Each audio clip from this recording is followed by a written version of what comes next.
إن الله وملائكته يصلون على النبي يا أيها الذين آمنوا صلوا عليه وسلموا تسليما اللهم صل أعوذ بالله من الشيطان اللعين الرجيم بسم الله الرحمن الرحيم الحمد لله رب العالمين والصلاة والسلام على أشرف الأنبياء والمرسلين خاتم النبيين سيدنا ونبينا وحبيب قلوبنا وطبيب نفوسنا وشفيع ذنوبنا أبي القاسم المصطفى محمد اللهم صل على محمد وآل محمد وعلى آل بيته الطيبين الطاهرين المأسومين المذلومين واللعنة الله على أعدائهم من الآن إلى قيام يوم الدين وصلى الله عليك يا سيدي ويا مولاي يا لثارات الحسين يا حجة الله يا ابن الحسن يا صاحب الأصر والزمان اللهم صل على محمد وآل محمد وعجل فرجهم ولعن أعداءهم. My dearest elders, brothers, sisters, Assalamu alaikum wa rahmatullah wa barakatuh. May Allah subhanahu wa ta'ala accept all of your aza, all of your grief from Yawm al-Ashura. And as we said many times yesterday, may that not be our last salam to Imam al-Hussein alayhi salam on Yawm al-Ashura. And may we be amongst those who get to experience that day again. It's very strange that we say we would want to experience such a grievous day again, but there's something about the grief of Imam al-Hussein that revives our hearts, revives our spirits, and for that reason, in a strange way, we look forward to Muharram. It's very bizarre. Most people wouldn't look forward to a grievous day, but for us, we innately look forward to it because we know it's an opportunity to reset, to recalibrate, and go through all the discussions that we've had over the last few nights. Thankfully for you guys, tonight we're not going to discuss anything that we mentioned over the last 10 nights. So all of the concept of spiritual revolution, reflecting on our sins, and it'll be an easy one today, because I know we're all maybe a little bit tired. We have that slight fatigue with us. And I changed topic today approximately 20 times. I was jumping between so many different things, and literally from 9 a.m. I had a set plan, and I change it as we go along depending on feedback. And today's one I just couldn't clock, because I felt we are a bit tired, so maybe opening a deep intellectual topic would be too much, challenging a worldview would be too heavy, going into deep analysis of Ziyarat Ashura, which was my preferred thing to end, would have been a bit too much. I was like, okay, what's a bit softer? And then I tried 3-4 different things, and I thought you guys would say it was going to be repetitive. So I was like, okay, well, what else can I do? And we called an emergency meeting, and we found something that I hope, inshallah, will be of benefit, of a soft conclusion to our journey together over these last 10, 12 days that we've had. And what I wanted to, inshallah, share with you today is a treasure. A true treasure that has changed the lives of, I'd say, probably millions of people. Could be billions, but definitely millions of people. To explain it, we felt that maybe sharing a bit of my story with you could be a bit interesting. I don't know why, but maybe it would be a little bit interesting to share. It's a bit lighter, it's a bit more storytelling. And either you fall asleep, and I won't mind if you fall asleep on this one because it's my story, or inshallah it is engaging. But given that it's not a structured academic discussion, I'm not going to do what I do usually and outline the points that we're going to cover, because it's story time. So there's going to be a cliffhanger, there's going to be an end, there's going to be a bit of suspense, and inshallah maybe a sequel if Allah allows us. And if you'd like to go on this journey together, kindly offer salawat ala Muhammadin wa ali Muhammad. Allahumma salli ala Muhammad wa ali Muhammad. When I was growing up, faith, to be honest, was just mosque, friends, and what we call in the African culture world, baraza. Do you guys say baraza in this side of the town? No, baraza is like, apparently it literally comes from guys sitting around a bench with food, just chatting about aimless nothing. Just, baraza. So you'd be like, guys, should we have a baraza today? That was kind of like the thing. So you go to mosque, you have a boring lecturer like myself, and you're really waiting for Tabarruk to be given out, and that's when the chill really starts. That's when baraza begins. That's what I was there for as a youngster. Unsurprising, as you can probably tell, I'm an extrovert, so that's where I would enjoy myself the most. Yes, Islam was a part of my identity, right? I was given, alhamdulillah, a beautiful name, and I thank my parents for giving me such a name. But I don't think it was part of my day-to-day aside from just general ritualistic practices, i.e., yes, I would fast, yes, I would pray, yes, we would go on ziyarah here and there, but that's kind of just about as far religion got for me. Maybe, yes, I would be in the mosque, and because I didn't want to be in the lecture, I would then be like moving shoe racks or doing anything to try and get out of sitting through the lecture. That's kind of what I did. So yeah, there was a concept of service there, but I didn't know what it was. As far as I was concerned, it was people want to come to mosque, they're friends, I want to make sure it's a nice time for them, and I want to get out of the lecture. That was as far as it went for me. And then obviously as time goes on, you start to think a little bit more. And I remember Shahr Ramadan in particular, it always coincided in summer when I was like in my 15, 16, 17, 18, and that was roughly when results day would be. So for GCSEs, so 2 years of that, and then A-levels, 2 years of that. And obviously A-levels is which university do you get into. Now obviously as a student, you're living just to get good grades. That's kind of the only thing that matters, because your parents' happiness on you depends on how good your grades are. At least in my household, that's how it worked. But I'm sure my parents won't be happy with me saying that. But you know, there's a correlation. You do well, they're happy. So Shahr Ramadan coming around, results day, was like the best thing for a Muslim, because you're like, if there's any other time I'm going to get religious, is these 2 nights. And yes, you would feel something, I would feel something in those days of Shahr Ramadan, but then that would be it. Muharram would come, you do all this service, you do all these late nights, somehow it takes you like all these days, it took me so many days, and maybe on the night of Ali and al-Asghar, I'd finally shed one tear and I'd wipe it away because I don't want anyone to see it. Ashura day happens, it's too busy, it's too hectic, and then it's over. But I felt something, and that's really all it was for me. It was probably at university where I had a bit of breathing space to finally like think a bit. School up to this point was just relentless exams. Uni was that, but there was a bit of time where they expected you to work by yourself, and as any good university student does, you don't work in that time. You do nothing, right? Or you play FIFA and whatever. Too many nods in the crowd. You shouldn't know. You should be working. You should be working. Please. So I was like, okay, cool. Uni, what's the plan? Aside from attending lectures if I woke up and stuff like this, like what else am I doing? And I remember there was a ziyarah trip in the December of my first year, which really made me reassess. That's the first ziyarah that I went on, I'd say as an adult. Before that, it was probably Iran when I was maybe about 8, 9 years old. And we went to Syria before then. We went to Mecca before then when I was 5. So this was like the first ziyarah that I kind of went on as an adult, actually understanding a little bit more about what was going on. And yeah, it was definitely emotional. And I think in the youth session, or one of the question answers, I mentioned my time in Najaf there as well, and how it was nothing and then suddenly something happened. But even at uni, to be honest, my focus was marriage. That was like why religion came in. Like it was like, I want to get married, so I have to do it in a religious way. That was kind of like the way it came about, if you like, initially. But again, I started to think more.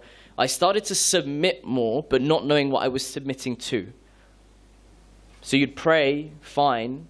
You'd fast, fine. You'd maybe do that extra little bit more because you feel it's the right thing. But if someone in that time asked me, Sadiq, if you have a merciful Lord, then why does evil exist? I would have had no idea, no answer, nothing.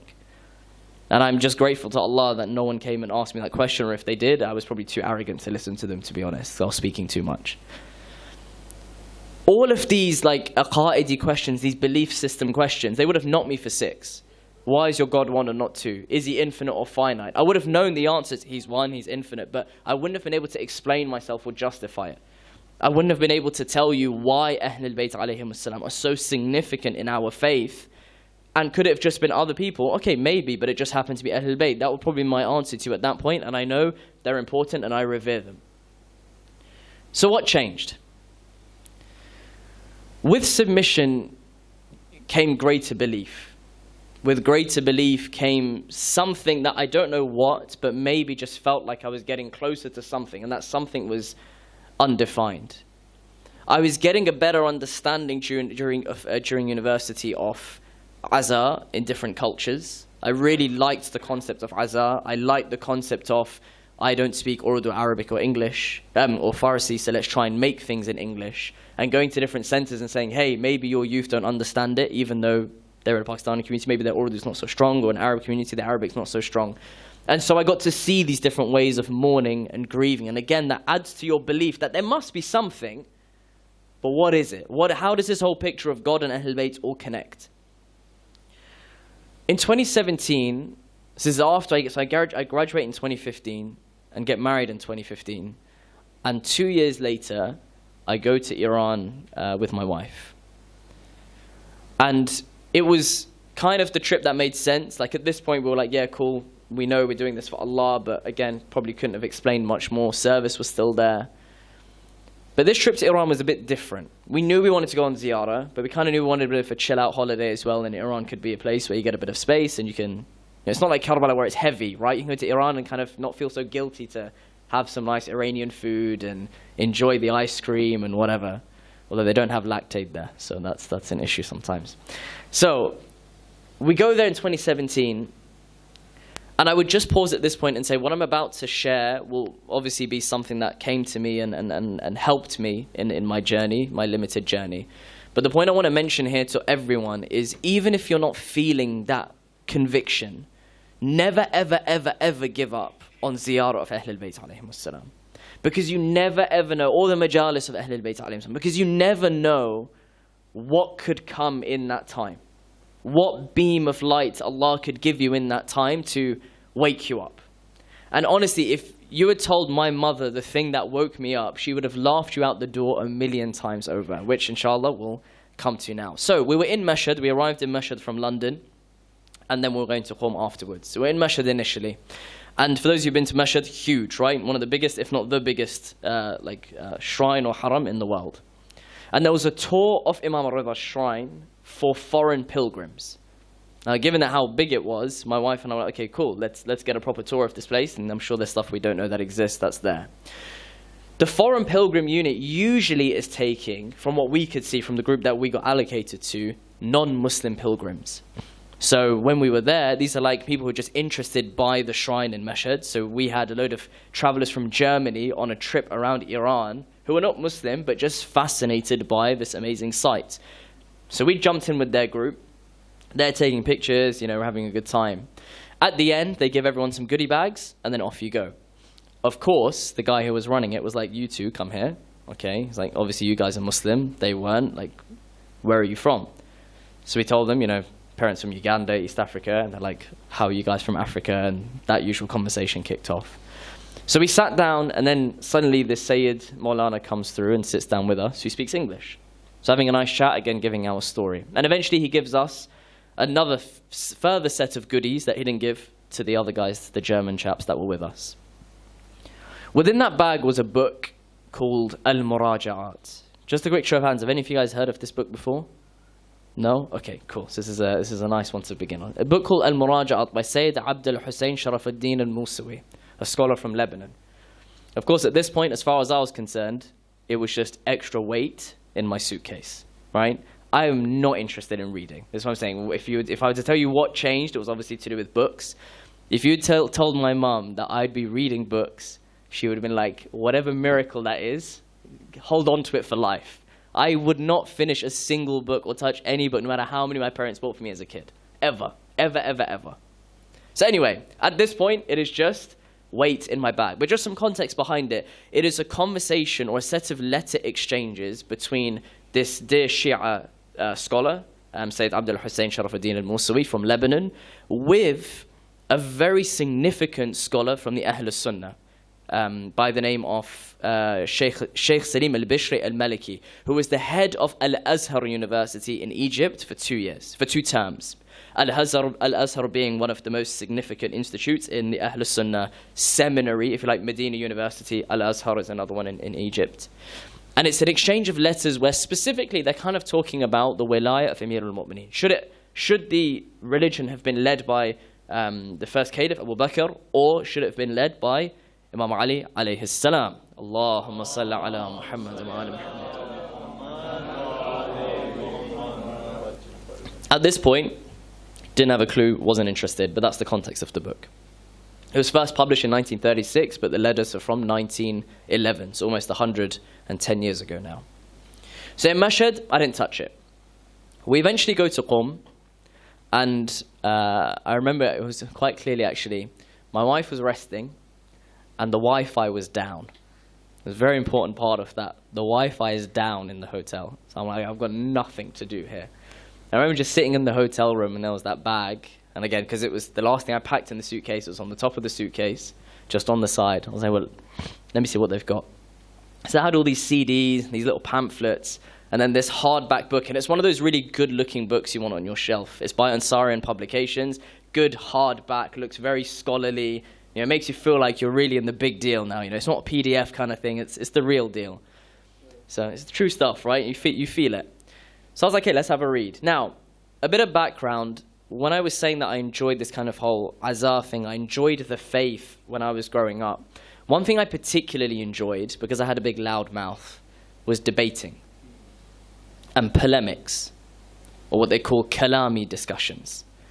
So this is where you'll have, for example, a Muslim debating an atheist, or a Muslim debating a Christian, or a Shia debating a Sunni, and what kind of arguments can you bring forward? How can you counter theirs? How do you structure your arguments? How do you bring back arguments to initial principles and then build up again? So I used to watch all of this stuff online all the time.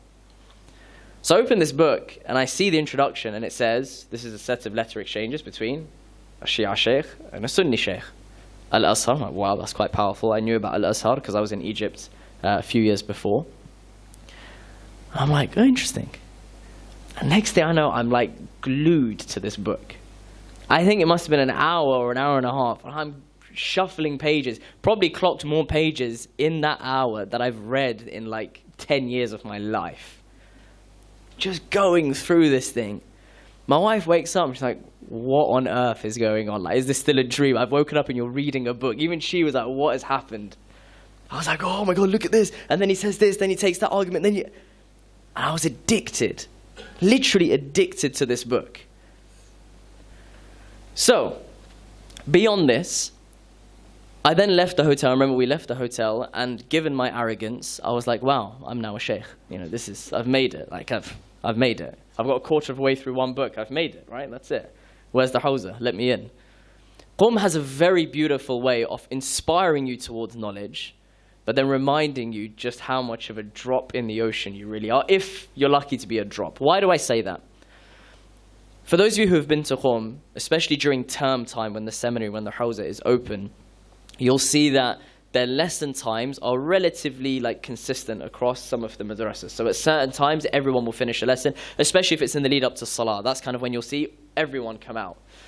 And I remember this moment, feeling the sense of pride walking around Qum. And suddenly, I think it was maybe 20 minutes to Salah time or whatever. And you just see 3, 4 mu'ammamin, people wearing turbans coming out of one place, then 4 more there, 5 more there, 10 more. And it's like, kids come out of a primary school, and from nothing to chaos, this is silent scholarly chaos, just erupts in front of you, with more white and black cloths on head than you'll ever see in your life. And they're just one way, the other, carrying 6 books, 3 books, 4 books, 15-year-old guy, 100-year-old guy, just everywhere. You're like, oh, thank you Allah, I probably needed that reminder at this point. But it's inspiring because you're sat amongst people who have given up their comfortable lives back in the West, or even closer to home in the East. Probably given up family, cousins and whatever, and just come and moved with their immediate family, not having that help, simply to pursue ilm. And my cousin was there at the time. He'd been there for a few years at this point, and he took my wife and I around Qum to different places. And he was like, oh, by the way, just so you know, you're probably walking on top of Ayatollahs right now. I was like, what? And he goes, yeah, very normal. In Qum, a lot of these scholars want to be buried as close to Sayyida Ma'suma as they can. This is the hub of Shi'i knowledge today, right? In Qum and maybe Najaf, but, let's not get into the debate. She's like, yeah, it's very normal. They would have buried them everywhere. And then when they retile it or they remarble it, things get pushed out a little bit more. So, people's graves get forgotten. But you're definitely walking on top of a mujtahid from a few years ago. From a few hundred years ago. And you're like, oh my God, this is crazy. Crazy. The amount of knowledge emanating from this place. So Qum suddenly felt very different. And we were meant to be going back to London. But before London, we were heading back to Tehran, where the airport is. And we were going to stay 2 days there. And we're like, nah, we love it here too much. So we stayed in Qum for an extra 2 days at this point. And I just remember this point of thinking, how much is there in this faith? Like if I've just picked up one random, to be honest, random book, maybe put in my path by Allah subhanahu wa ta'ala, who knows, right? But one random book, and I'm that addicted to it, how much more is there? How many more answers are there? How many more questions are there that I've not even thought about that have then been answered that would engage me? And then, as part of that whole university experience that I alluded to, where I was very interested in different sides of the Shia world and whatever, I came across His Eminence, Samahat al-Shaykh Ayatollah Wahid al-Khurasani, who some of you may know. So, for those of you who do not, we have Sayyid al-Sistani, who is one of the most well-known maraja at the moment, arguably the most a'lam, arguably. He is a student of Sayyid al-Khoi. Alongside him, studying at some point, was Ayatollah Wahid, and they were both known to be the top two students of Sayyid Sistani, of Ayatollah al-Khoi, Sayyid al-Khoi. So Ayatollah Wahid, amongst some circles, is known to be the most a'lam. So you've got two individuals who are known to be creme de la creme of the Shia world. One is in Najaf, Ayatollah Wahid is in Qom. And I was like, imagine if we got to meet him. And subhanAllah, from nowhere, we managed to get a meeting with him, myself, my wife, and maybe 10 brothers and sisters from an Australian Lebanese group. And somehow it just worked out. So we're there with Ayatollah Wahid, and you just kind of like, as I mentioned the other day, when you go and meet Sayyid Sistani, you're just kind of like in awe. And with Ayatollah Wahid, we just sat there in awe. And eventually he gives us a book as like a gift. I'm like, oh, it's like the trip of books, isn't it? It's all happening now. Maybe this is going to be an interesting one. It was called Principles of Faith, Usul ad-Din. So I open this book, same thing, addicted. Addicted. I don't know how many times I've said the phrase principles of faith to people before.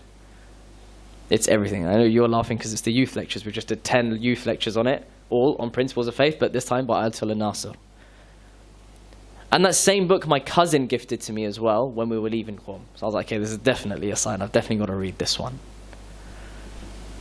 And this is where I started to realize the power of reading. Something that my parents, especially my dear mother, had tried years on end to try and explain to me that this thing is powerful, please do it. But due to my arrogance, maybe the wrong books, I don't know, we didn't find the click. So just to take a step back from all of this, what are we seeing? We see in Islam that there are so many narrations about seeking knowledge and also reading.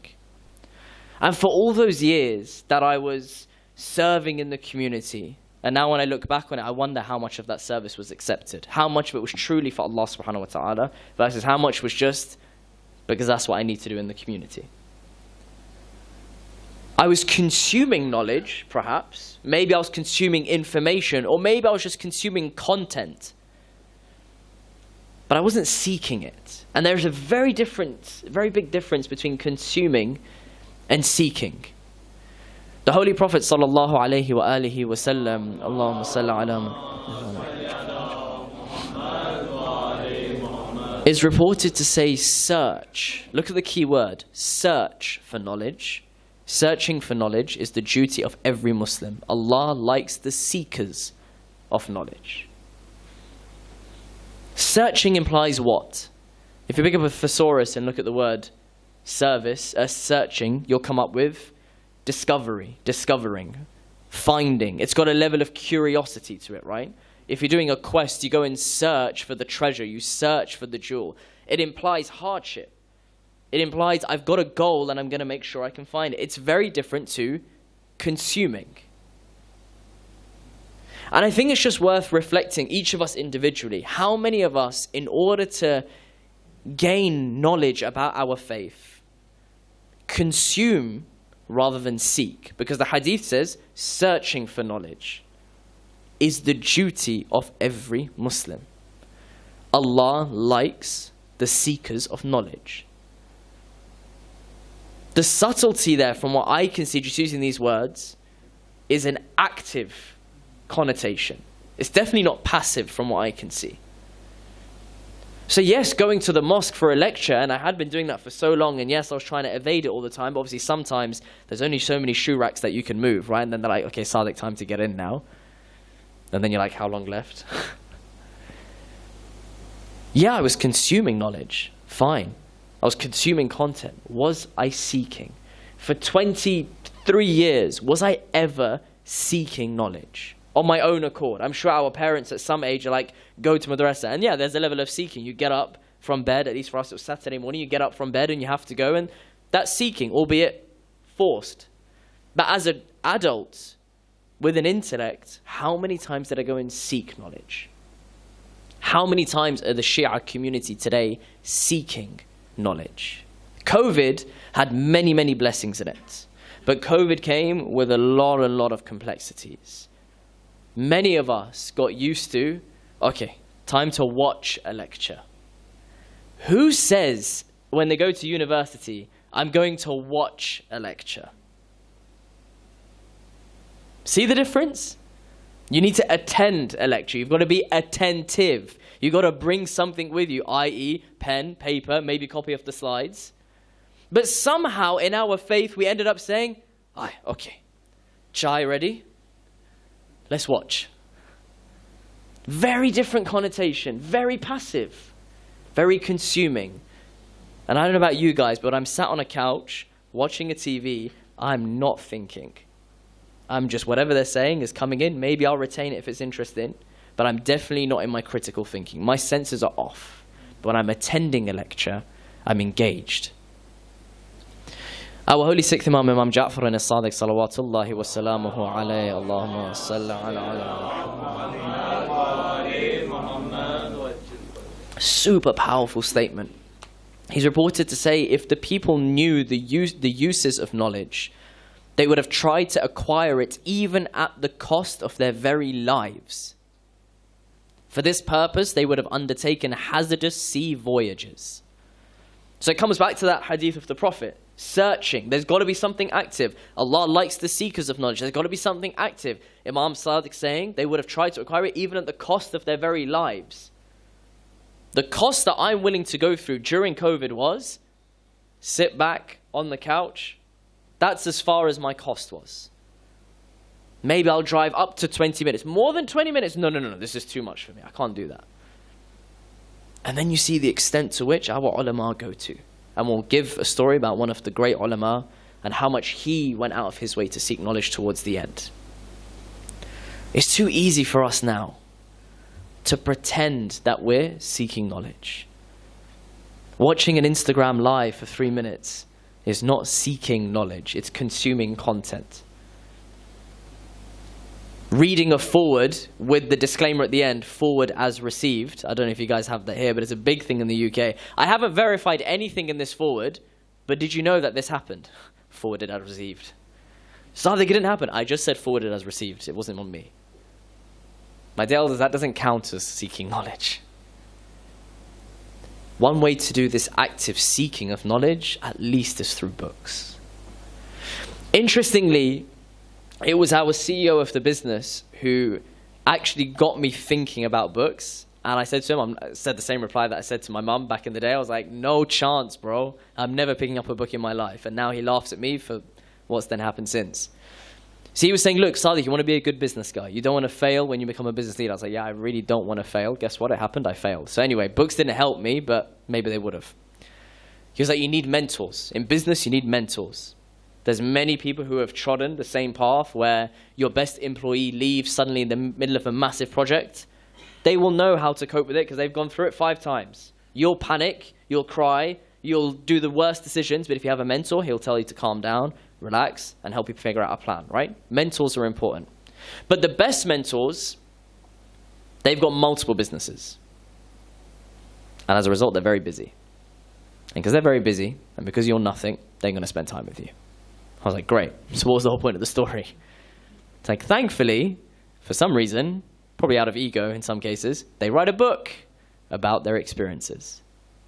So not only do you benefit from their multiple failures and multiple successes, but you benefit from their mentors' failures and successes who have learned from there, and you get the cascading effect, all in a book.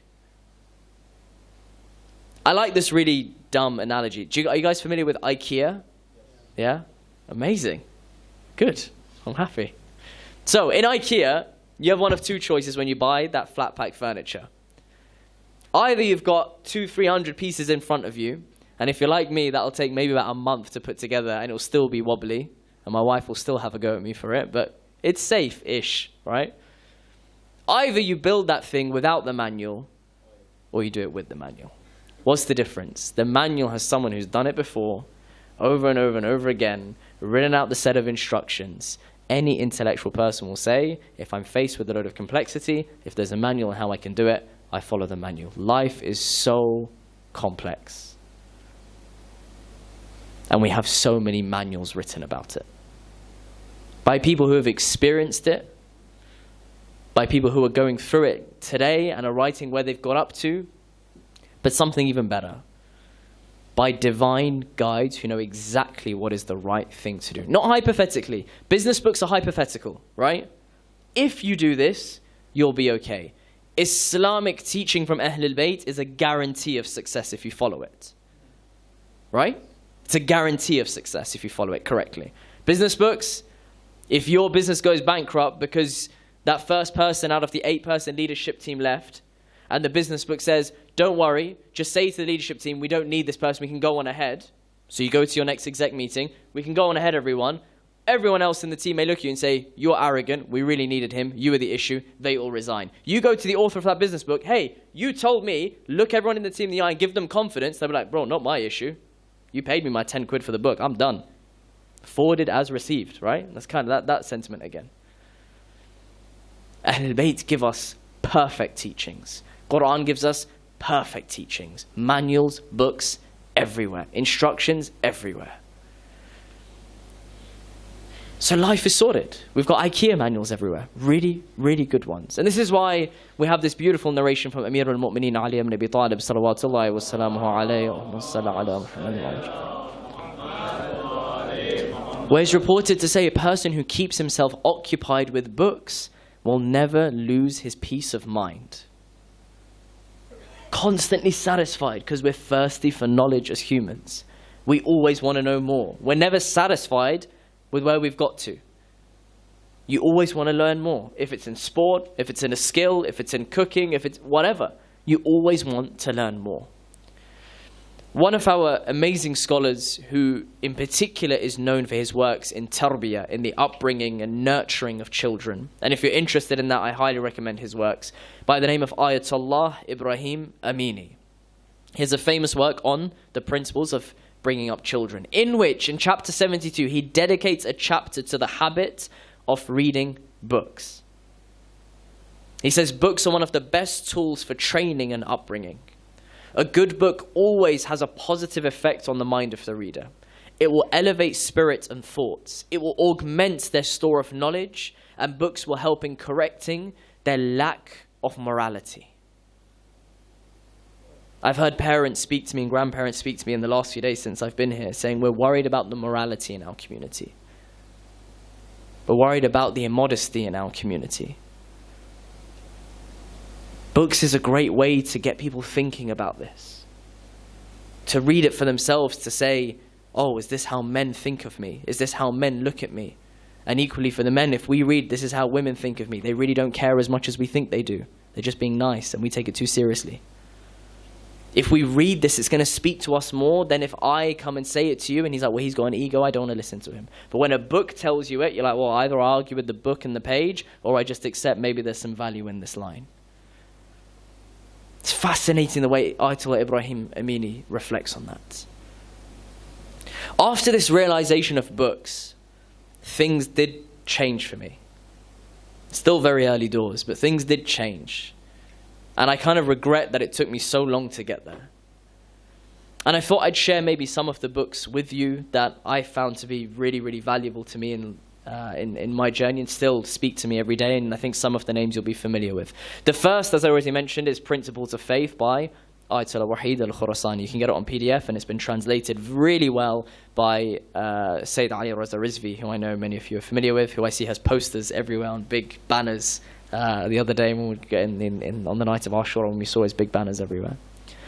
Amazing book. You can get it on PDF. Just type in Ayatollah Wahid Khurasani, Principles of Faith. PDF is there. It's very dense. It's short. It's actually a shorter version of his real book, but even the short version is super dense. But it's fascinating. Asking you the questions on what is your purpose? What is your existence? How do you know a God exists? And for each of the usul, Tawheed, Adala, Nubuwwah, Imam al-Qiyamah, it starts with an intellectual proof. No Quran, no Hadith, just using your brain. Then he backs it up with Quran, then he backs it up with Hadith. So you really feel I've got layers behind my belief system now. And when you set that foundation, we spoke about it in Shahr Ramadan, if I put this flask on top of my tablet here, everyone's going to be panicked that this thing's going to slide off. And in the same way, our iman, one soccer punch to the side, if the foundations aren't good, we're wobbling. But I really feel the Principles of Faith book is great. For the youngsters, the same one that we went through with the youth sessions, it's called 50 Lectures on the Principles of Faith for the Youth by Ayatollah Nasir Makarim Shirazi. If you'd like, come and see me after and I can give you this list for you. Both are available online. The next is called The Sacred Effusion, which is by Sheikh Muhammad Khalfan. And this is a tafsir on Ziyarat Ashura. 2 volumes done, a third one to go if we lobby Sheikh enough. He really wants to get it done, but I think we need to knock on his door a little bit more because he's got so many projects to work through. But may Allah give him more tawfiq to do it. And this, for me, and I think for all of you, would be an amazing read, or at least to consume some understanding behind it, because it increases your ma'rifah of Imam Hussein alayhi salam. There's a line in there saying that I think I may have mentioned this in one of the lectures, that the founder of the Hawza in Qom, when he would just hear the name of Imam Hussein alayhi salam, that was enough to wipe him out. Just start crying. Just the name. And I was always of the opinion, like, come on, man, those uncles that cry in the first second of the Marshia, like, really? But then you're like, you know what? They've got this deep ma'rifah of the Imam. They don't need to go all that way to see the dome. Just from here, they just think of Hussein and they're like, I'm done. The Sacred Effusion is a book that can really help you get there and can really help you connect Imam al-Hussein directly to Allah subhanahu wa ta'ala. It's fascinating. It also establishes tawalla and tabarra and the necessity of it. Amazing stories of ulama, but also really strong hadith and tafsir. It's a really wonderful book. The third one is called The Broken Bead, which is a set of lectures given by Ayatollah Wahid on Sayyidat al-Nisa al-Alameen, Fatima al-Zahra, salawatullahi wa salamuhu alayha. Allahumma salli ala Muhammad wa ala. Ayatollah Wahid is known in Qom, despite being 101, 102 now, even at this age. 101, 102. Even at this age, he takes out a mawkib, a procession, a jalus if you like, on the shahada of Imam al-Sadiq, on the shahada of Amir al-Mu'mineen, and on the shahada of Sayyidat al-Zahra. And the way he speaks about this queen, understatement. You're like, when I said ma'rifah of Imam Hussein through Sacred Effusion, ma'rifah of Lady Zahra through the Broken Bead. It's like 50 pages, 60 pages. Again, translated by Sayyid Ali Raza Rizvi. And he explains how the entirety of creation, Sayyidah Zahra is the axis of this. Without her, it doesn't work. And you're like, whoa. Like and when you've read it after reading Principles of Faith, where you've now understood the necessity of prophethood and the necessity of imamah, when he then says that Sayyidah Zahra is the link between these two necessities, you're like, whoa, without her, we don't have the faith. We don't have it. We have Tawheed, we have Adala, but we don't have anyone to spread it. She's the link for spreading it. She's the reason why this faith continues till the end, till our awaited Savior. 50 pages, even if it's super thin, is very difficult to get hold of, unfortunately. So I don't know how we're going to work that out, but we can find a way. Where there's a will, there's a way, inshallah. PDF we have, but we need to get permission to publish it. So inshallah we'll try with Sayyid Ali Rizvi to try and get a way to do it if you're interested. 2 more, and I know I'm boring you, sorry. Second last one, the Mahdi, Understanding the Awaited One, which we alluded to by Sayyid Munir al-Khabbaz. For those of you who are interested in proving the Imam's existence, which we did a few nights ago, how his revolution is the same revolution of Imam Hussein, which is the same revolution of the Holy Prophet, all from Quran and Hadith, phenomenal, available on Amazon, etc. And lastly, many of you may be familiar, Shaykh Ali Raza Panahian and his book, How to Pray a Good Prayer. Super easy read. Really, really easy read. We did a lecture on it back in Shahr Ramadan. For those of you who may remember, if your iftar wasn't too heavy, then I think you may remember. Fascinating. But again, to help you be inspired that salah is a mentor for you from now until the end. A mentor that will never, ever, ever give up on you, and a mentor that will only take you to Allah subhanahu wa ta'ala. And what's fascinating is that once you start reading these small things, and these are like very basic books to consume. We're not talking about the scholarly books. My brain's not there. I'm on these basic, like, fiction almost books, the way they write it, like stories. You then get a thirst for more and more and more. And at some point, it just becomes a bit addictive, that you want this book, that book, that book, this book, and you've got so many, you haven't read them. You're like, wow, I'm doing asraf whilst trying to get closer to Allah. How ironic is this? In the guise of religion, I'm actually going away from Allah because I'm doing asraf. Crazy how deep you have to go. But even still, for me, I need something to pull me to read, and maybe organizing book clubs we found have been very effective for the adults and the youngsters. Share. Please do try something, though. I just want to leave you with this treasure of reading. Now, one thing I will just say as we come to the end, and I will hurry up. It did make me think at one point when I was younger, Islam doesn't have answers to things, because I hadn't had access to all of this knowledge yet. And even now, it's like a little window, right? There's so much more behind it when you learn Arabic and Farsi. And I was like, you know what? Islam doesn't have answers for this. Islam doesn't have answers for that. Islam doesn't have answers. These guys, they just go to the hawza either because they're super religious and boring, or they didn't manage to get into a proper university in London and they got kicked out there, right? That's kind of how it works.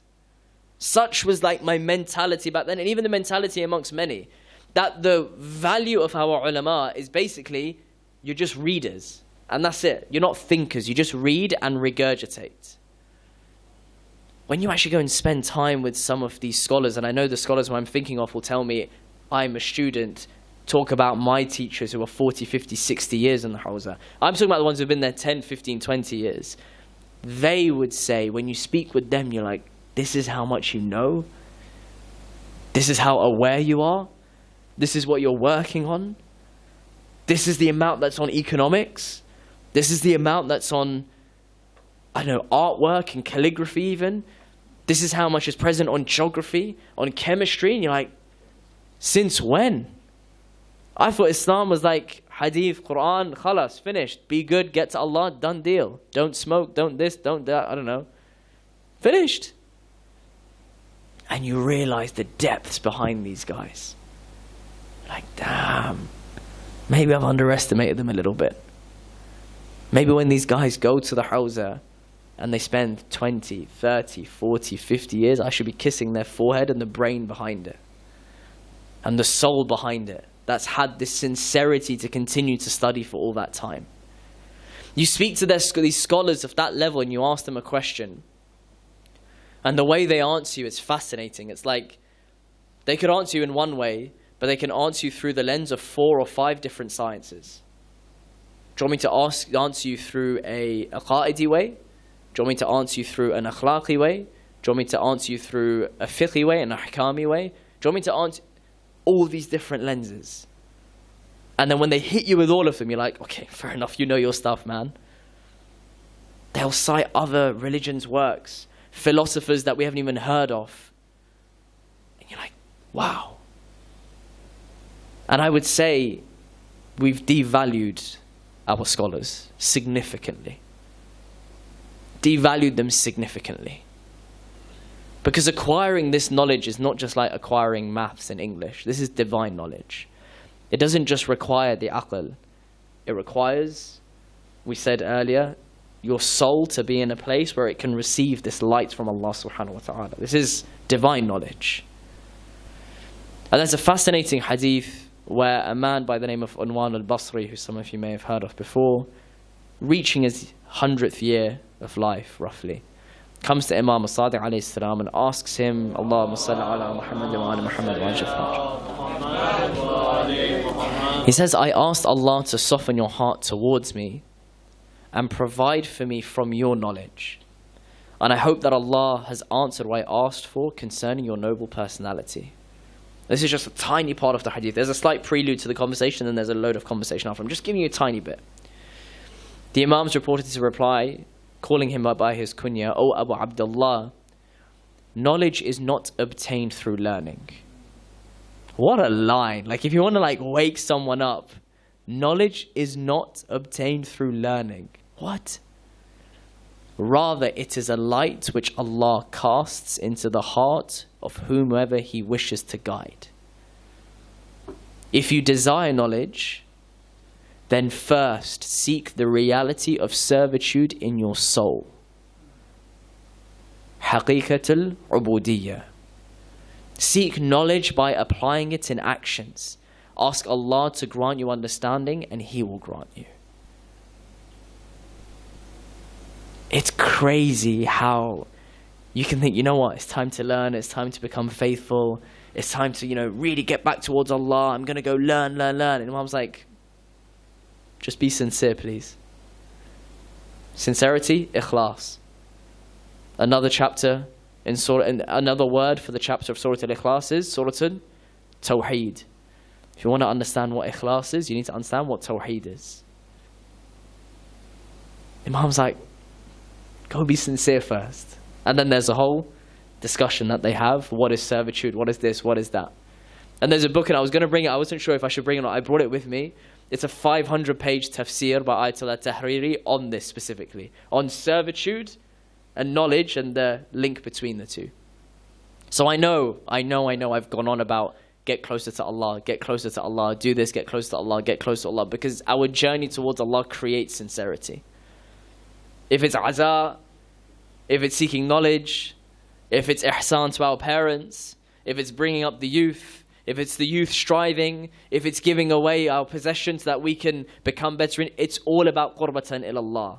I know I've repeated, but that is the essence of this whole faith. That is where perfection lies. So anything that we do has to be qurbatan ilallah. It's so inspiring to see that. It's just all about servitude.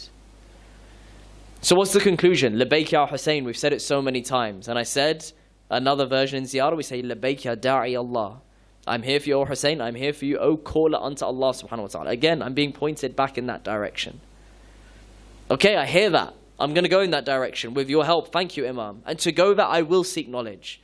I will actively read, engage, discuss, and reflect. But I need to recognize if ikhlas is missing, if haqiqatul ubudiyya, this true understanding of servitude, this reality of servitude towards Allah is missing, then maybe He won't give me the light.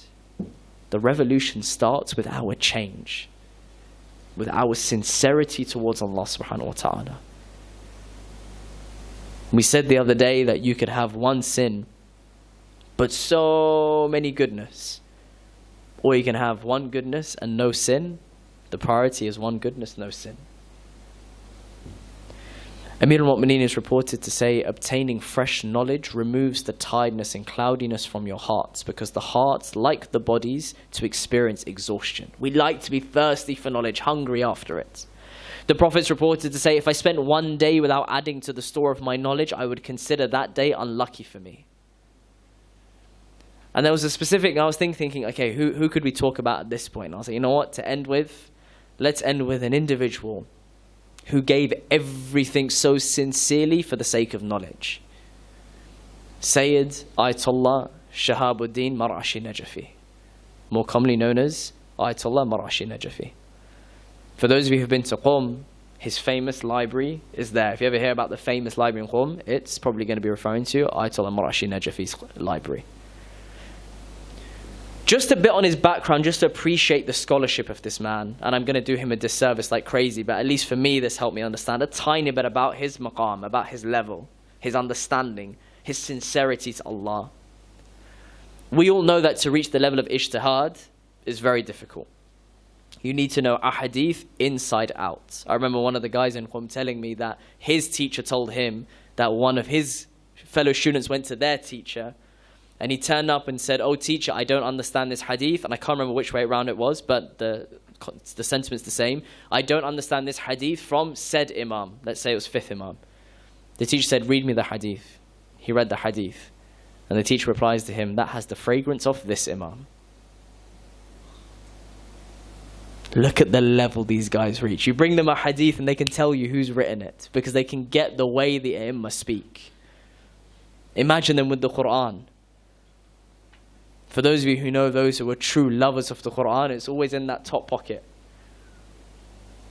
There's one scholar in particular, Sheikh Ali Dina, who some of you may know. Whenever I'm in a meeting with Sheikh Ali Dina, every single time he makes a point, Sadiq, there is a verse in Quran. Always starts with a verse of Quran to back up his point. You're like, I can never debate you, Sheikh, because you brought an ayah of Quran, so my point is never valid.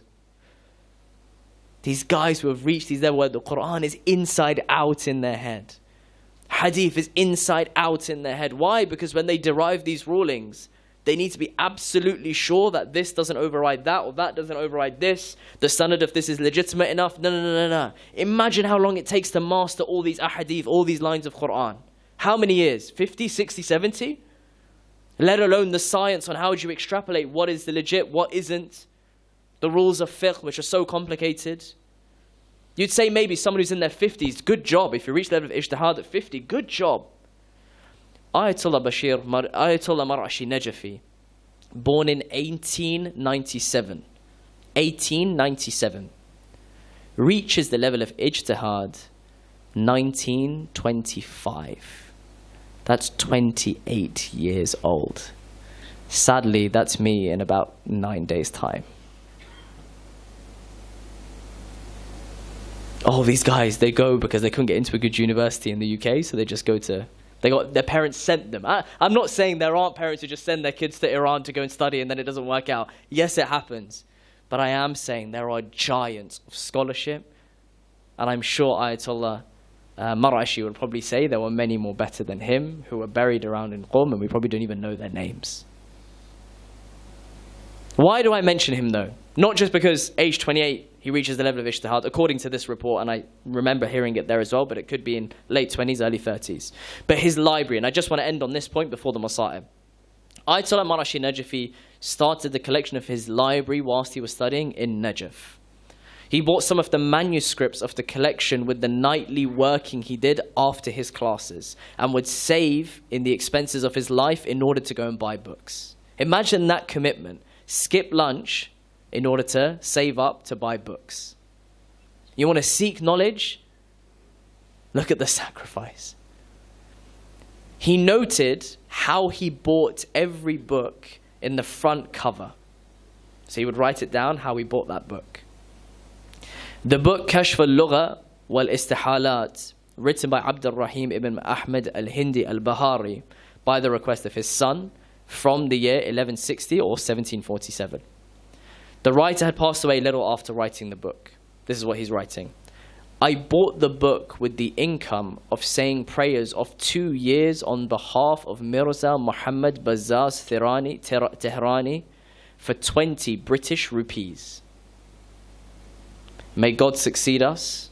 I, the heartbroken writer of these words, am passing this moment in hunger and couldn't find any food for 20 hours.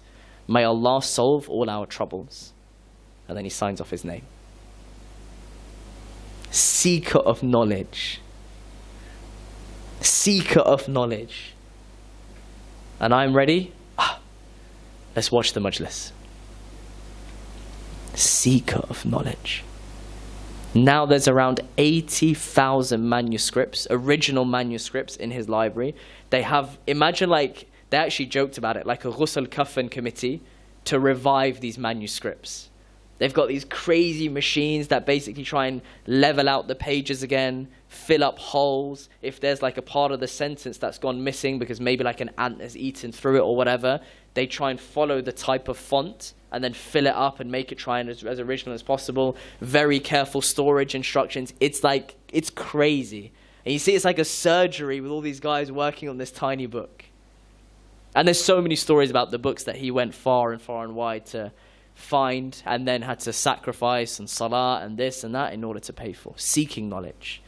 80,000 original manuscripts, more than 1 million printed books is available in the library. So we decide, do we seek knowledge or do we consume it?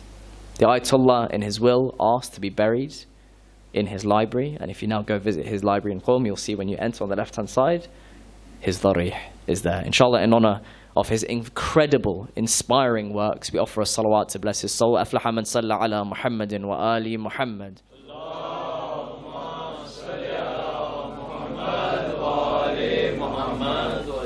I'll just end with this before the Masa'ib. I just wanted to thank each and every one of you for having me during these, I think we had 13 days in the end because we started a day early.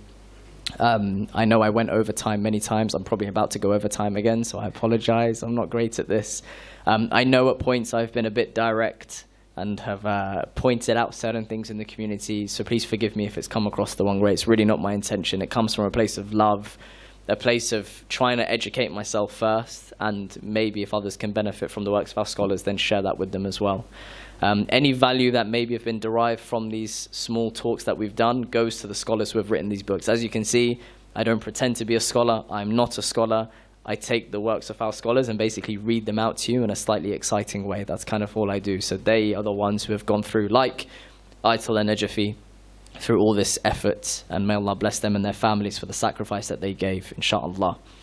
I would also say that there's so much potential. From speaking to the youngsters, the questions they've been asking, it's really, really heartening to hear 15, 16, 18-year-olds asking questions that I only started to think of at age 27, 28, and some people start to think of when they're in their 40s or 50s. So this education that you have given to your children is clearly paying dividends, but I think we can supplement it with more Islamic education in their core belief system if we want them to nurture this environment. That is one that's going to help us in the revolution of our awaited Savior. If you want them to be true muttaqis, and if, my dear brothers and sisters, you guys want to be dear muttaqis, you've seen the value, you want to hold on to this value of Imam Hussein, this illumination within you, then we have to work to it. We've got to make that big word I keep saying, changes. We have to start changing, and this is the time to start changing. I leave with 2 points. Firstly, فَإِنَّ اللَّهَ يُحِبُّ الْمُتَّقِينَ. Surely Allah loves those who have taqwa. That special moment you felt perhaps through the masa'ib during these nights, taqwa is to protect that spiritual relationship you had with Allah. And you protect it by abstaining from that which could get rid of it. And we all know, and we've all committed, inshallah, to things we would like to change. And secondly, just as the Prophet had taught us, we leave behind 2 weighty things: Quran wa itrati Ahl al-Bayt. Please never let go of them. And one of my dear teachers said, the Quran has 2 wings, Sahif al-Sajjadiyah and Nahj al-Balagha. So inshallah, again, please forgive me for any shortcomings. They are on my shoulders, and if there's any mistakes, please approach me, as I must correct them. So please do approach me. But inshallah, we'll get to see you guys in London at some point. Aflaha man salla ala Muhammadin wa ali Muhammad. صل على محمد وآل محمد.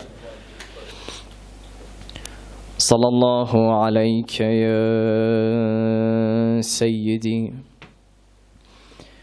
ويا مولاي يا أبا عبد الله.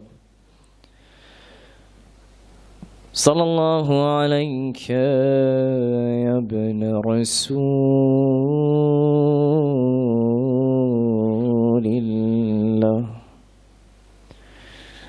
Imam al-Hussein alayhi salam and his family members and companions lay on the sands, the burning sands of Karbala. Their bodies butchered by the enemies of Allah. And whilst the enemies would have the audacity to bury their own family members, they would leave the family of Rasulullah's bodies left unburied. On the same day of Ashura, Umar ibn Sa'd dispatches the head of Imam al-Hussein to Ibn Ziyad. He sends it with Khuli of the tribe of Humair and with Humayd ibn Muslim al-Azdi. They arrive at night and found the door of the government mansion shut. So Khuli would take the head of the grandson of Rasulullah to his own house and placed it under a wash basin. There was a woman in his house by the name of Al-Nawar, the daughter of Malik ibn al-Hadrami. She asked him, "What is the news?" He replied, "I have come to you with the most precious thing in these times. Here is the head of Hussein before you in the house." She exclaimed, "Shame on you, people come with silver and gold, but you brought the head of the son of the daughter of God's messenger. By Allah, nothing will ever make me lay my head next to yours again." In another narration, we see that Ibn Ziyad would display all the heads of all the martyrs on wooden spikes in Kufa. There were more than 70 heads in all, aside from the head of Muslim ibn Aqil in Kufa. This was the first time that severed heads had been displayed in the history of Islam. We have a report from Tariq al-Tabari quoting Qurra ibn Qais al-Tamimi. He would talk about the farewell of the women and the children to their brothers, to their cousins, to their uncles, to their fathers or husbands who lay bare in Karbala. They would know that they wouldn't see their loved ones for a period of time. I ask you, O mu'mineen, for those of you who have lost loved ones, when you eventually close that coffin, when you eventually leave the coffin, O sisters, when you leave the coffin whilst it departs for the Qabristan, tell me, what are those last moments with your loved one as you would see their body for the last time? Perhaps you would say, Khuda Hafiz. Perhaps you would say, I love you. Perhaps you would say, may Allah forgive you. Perhaps you would say, I will pray for you, oh my Father. I ask you, O mu'mineen, when you say these loving words to your loved ones when they are in their kafan, whilst they've had their ghusl, you would say it to their eyes and their head. How would the daughters of Rasulullah address their loved ones as they were beheaded? Qais al-Tamimi says, I was watching those women when they were taken past the slain bodies of Al-Hussein, his family members and his sons. They wailed and would cry. He says, whatever else I might forget, I will never forget the lamentations of Zainab. Zainab, ajarakum Allah ya mawlati Zainab, the daughter of Fatima. For when she would pass by the body of her brother Hussein, whose body lay on the ground, she would say, Wa Muhammadan, Wa Muhammadan, may the angels in the sky send blessings on you. Here lies Hussein.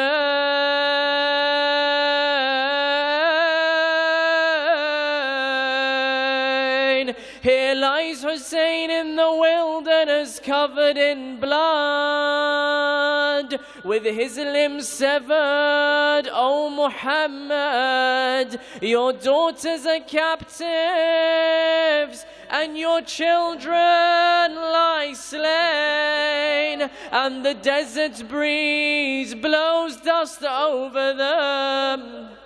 By Allah, she made everyone, friend and foe, weep at her words. إنا لله وإنا إليه راجعون وسيعلم الذين ظلموا أي منقلب ينقلبون والعاقبة للمتقين. ما تسمع حسين؟ يا حسين يا حسين يا حسين يا حسين يا حسين يا حسين. This is our last night, inshallah. For these last 10 nights, the Azaa has been phenomenal. People have taken part that otherwise would not have taken part. People have cried that otherwise would have found it difficult to cry. That is thanks to your efforts. That is thanks to your Azaa, your Qursa to Sayyida Zainab and to Sayyida Fatima.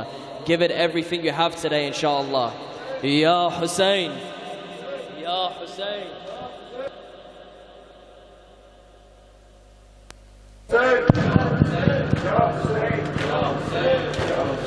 Ya Hussein, Ya Hussein, Ya Hussein, Ya Hussein, Ya Hussein, Ya Hussein, Ya Hussein, Ya Hussein, Ya Hussein, Ya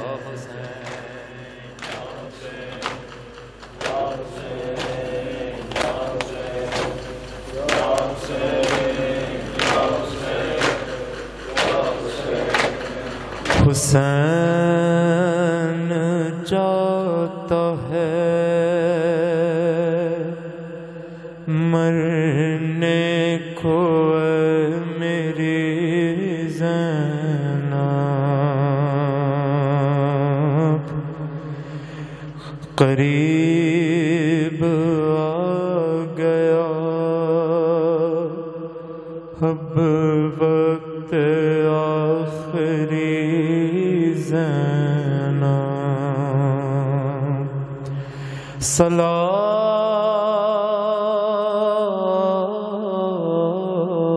سلام تم پہ اے بابا کی لاڈلی زینب۔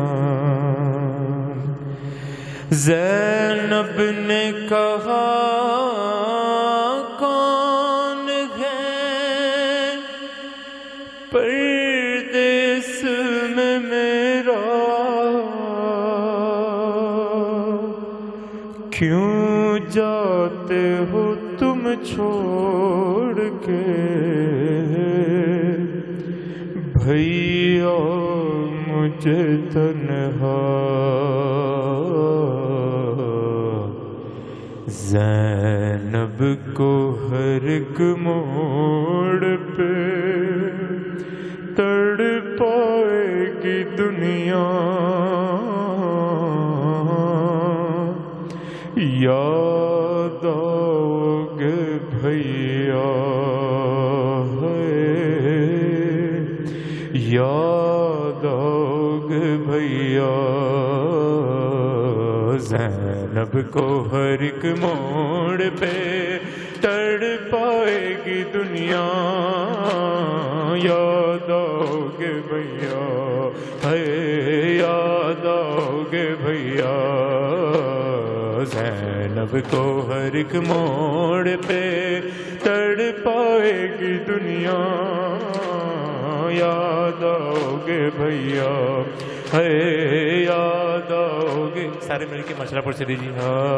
زینب کو ہر ایک موڑ پہ تڑ پائے گی دنیا، یاد آؤ گے بھیا،